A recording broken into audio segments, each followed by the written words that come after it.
Hello and welcome back to another Weekend Wisdom with Mathur Dental Education. I'm Dr. Raul Mathur. I know that we have spent a lot of time discussing about the merits of opening a practice, the advantages of owning versus associating, and a lot of aspects to deal with the decision of whether you should start a practice or not. I want to switch gears this weekend.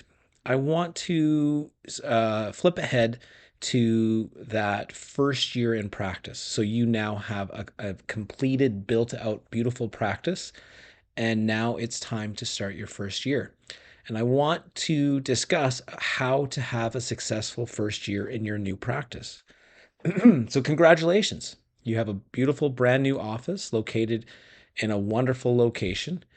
And now it's time to start servicing patients. So as you begin practice, it can almost feel like the end of a journey rather than the start of one. You've won that first battle, which is to set up your practice of your dreams within your budget. Now, what should be your areas of focus in order to have a successful first year? So, first off, before we start discussing it, we need to define success. So, what do I mean by successful? So, successful can mean different things to different people. So for many starting a new dental practice, the goal is simply to break even or to pay themselves a minimum income in their first year. Just as a bit of a sidetrack, I remember discussing with my accountant when we first opened. After our first year, that our accountant confided to us and said, "Look, we've seen many people start a practice and they've eventually done pretty well, but their initial first year was just to break even." And that is not what we're talking about when I mean to be successful. The reason we want to have higher standards than simply breaking even or having a minimum income in that first year is that you have hopefully laid the groundwork to open up the possibility for solid growth. Now, solid is a real understated word here. Let's define success as that at the end of your first year, your income should be equivalent of that of a good associate position. So depending on where you are in the world, I know these numbers can differ, but let's say 180 to 240K. Okay. And then this is just going to be a jumping off point for even larger things in the years to come. Now, for those who have watched my episodes in the past, I do tend to focus on the financial. I want you to know that this is not how I practice every day, thinking about the financial side of things. But the endeavor of opening or buying a practice and being successful in the first year, it's better to not pretend like that financial side doesn't exist. We need to be able to address it, conquer it, and that is the way that you can practice with your own personality day after day. So, just a reminder, currently we are doing a 20% discount promotion on Mathur Dental Education's flagship program, How to Start and Run a Dental Practice Successfully. The promotion ends in 48 hours. So that's Sunday, December 1st. So a lot of the things that we're going to be talking about today kind of have some links to the program. But if you're interested in that, you have 48 hours to take advantage of the 20% discount. It's how to start and run a dental practice successfully. It's a 23 module online program split into two parts. And if you want to watch Module 1 for free, just go to this link. The link is also in the description below if you're watching on YouTube, and you can go and have a look at Module 1 and get a better understanding of the education style and see if it's something that you're interested in. Okay, so what should we focus on in that first year? So as you open your doors to the public and you start to practice, it can at times feel overwhelming.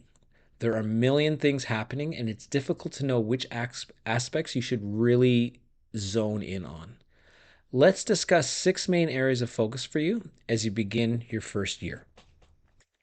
So, the 6 areas of focus I want you to zone in on: building a team, acquiring new patients, your systems, your metrics, your overhead, and peeking around to see what's around the corner. So, let's flesh that out a little bit. So, building a team. With the initial staff that you hire, you need to identify and activate staff that will have the potential to be proficient in multiple types of duties. So, for example, you're going to need a staff member or multiple staff members that can do admin and assisting. You're going to need cross skills here, technical abilities and communication skills. So if we actually just pause for a moment there and think about what that is, um, for those of you that are working in, say, a bigger successful office as an associate right now, think about the people. You may have some people who are doing both already, but sometimes these skills don't go well together. Admin, yes, you need some level of organization, of course, but they are often the welcoming committee for patients coming into your office. They are the welcoming committee for people phoning into your office. They often can be very social and communicative, which is exactly what you want. But however, when you're doing four-handed dentistry in the back and you're going from patient to patient, you need someone who's very technically proficient, who's very skilled. So you are looking for these people that are proficient in both. And in the program, we go through what to look for specifically and how to hire these people. But these are the people that can grow with your practice. They move up in their career as you grow your practice. It's a win-win situation. So you tell them you're getting in on the ground floor, and they are your future managers of your office. Strategically, you need to keep costs low and hire high quality people. There is a way to do this. Next, acquiring new patients. So the acquisition of new patients is vital. Now, this is not news to you. Of course it is. However, if you have chosen your location strategically, you should find this to be an easier endeavor. You should already be well matched to your location and be providing the exact type of dentistry that the location is needing. So, what I mean by this, by choosing your location strategically, it's not simply saying, oh, there's not as many dentists in this area and I got a good deal on the rent. No, you want to choose your location. We go through this in the program. You need to choose your location that is right for you, that is growing, and so forth and so on. The so forth and so on is like a 40-point checklist, really, about how you can find the exact right patient that is screaming out for your type of dentistry. So strategically, you need to start to understand digital marketing and how it works and how you can use it in your favor. And secondly, you want to have a good handle on just your immediate local environment, helping out people and spreading goodwill. For those of you that follow Dentaltown, Dr. Howard Ferran has a great saying this, meaning you have to run for mayor.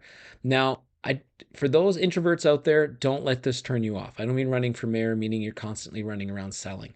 I mean, just if you set up in a strip mall with 10 other businesses there, frequent them. So if you have a grocery store, if you have a corner store, if you have a barber, that's maybe where you get your haircut now, and start using them and start talking about what you do, helping people, solving problems, discussing things, doing free visits for young kids under the age of 4. We call them happy visits. Start spreading goodwill in your immediate local environment. So on the macro scale, that's where the digital marketing, you're going to learn that, and you're going to be able to have a macro strategy, if you will, and you're going to have a micro strategy, which are the people right around you, and they're going to spread a lot of goodwill and word of mouth for you. Systems. So these are the set procedures for how your practice is going to run.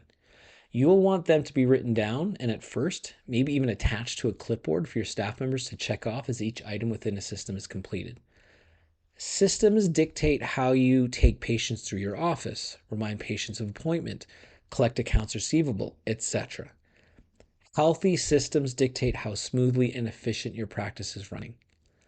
Also, if you don't have great systems, you can be held hostage by a singular staff member that knows how to do everything. So, what I'm talking about, if you're an associate in an office right now and things are running fairly smoothly, this may not be the case for you, but if you've been in an office and things are running pretty smoothly, that's usually not by accident. And it's usually not just because they have fantastic staff members that just know how to do everything. Systems are, about 8 or 9 written down set of procedures for how aspects of the practice run. If you think about a practice, it's really about 9 systems working simultaneously. And you need them written down, and a staff member that comes in needs to be able to learn those systems and those procedures. And that's what the reason I say you might need them on a clipboard is, for example, if it's the system of how a patient runs through your office, they may carry the clipboard and check each one off as they go. And after a little bit of time, they may just have it memorized and just tick it off in their mind as they go. But they're following the systems. Now, what I mean by being held hostage by a singular staff member is if you don't have systems, If a staff member comes in and is able to effectively get things done, they become immediately more valuable. And um, it helps, which is great to have staff members that take that onus. But now you are completely in debt to them because without them, your practice can't run smoothly. And that can be, oftentimes staff members can get burnt out and it can be a precarious situation. So you want to have systems that are driving the quality of your office. A person who's new should be able to come in and not have to memorize everything. They just follow the written down systems that you've already set up.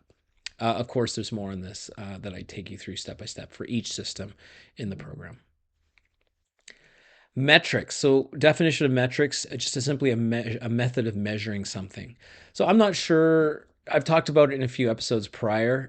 You may already be quite familiar with metrics. 2024, it's not something that is that new. But if not, metrics can take many forms and get applied to a diverse areas of focus. So, in a dental practice, I'm referring to the metrics that provide specific data about the performance of your office.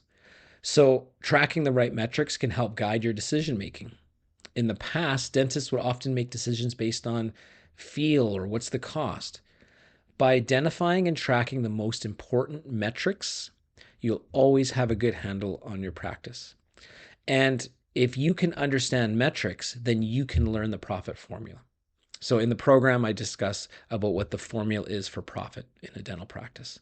And the metrics are the way to determine of how you're doing in that profit formula.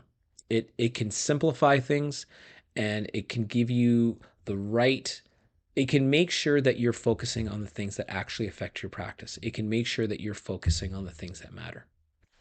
So, for example, how do you pull the metrics from your practice? So this is an example. I use this company in my office. It's Practice by Numbers. So shameless plug for them.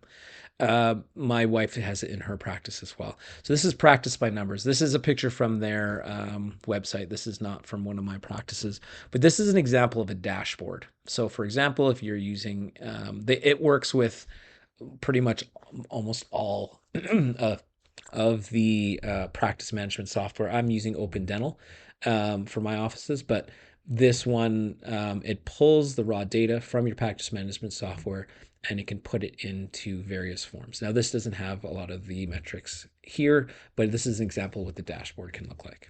And again, in the program, I take you through all the metrics that matter and what they need to be.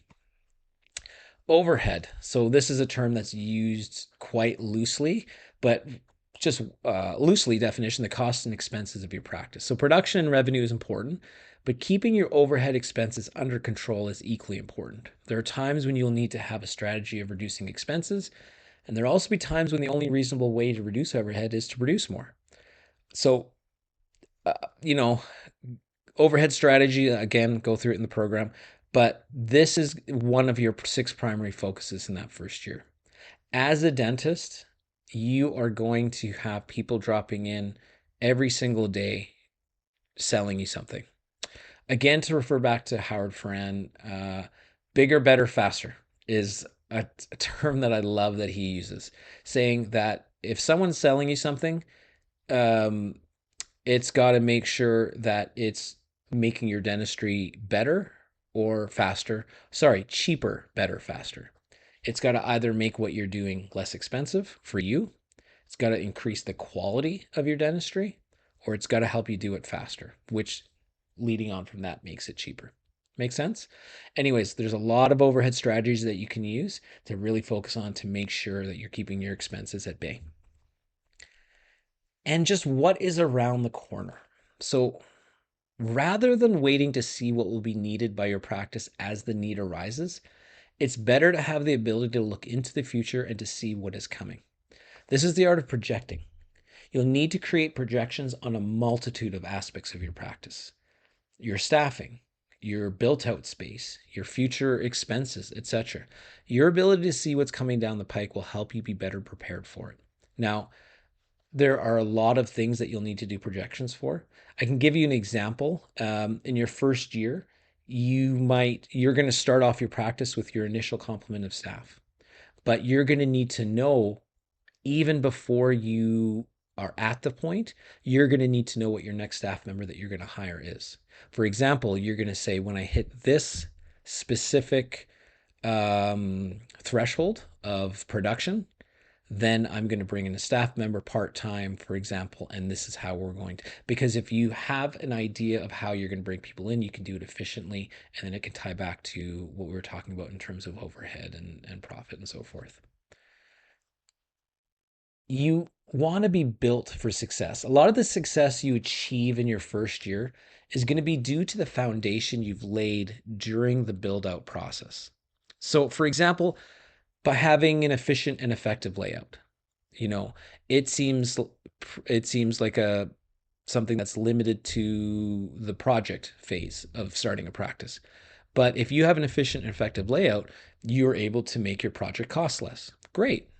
But then how does that lead on? Well, if your project costs less, you're able to borrow less. Great.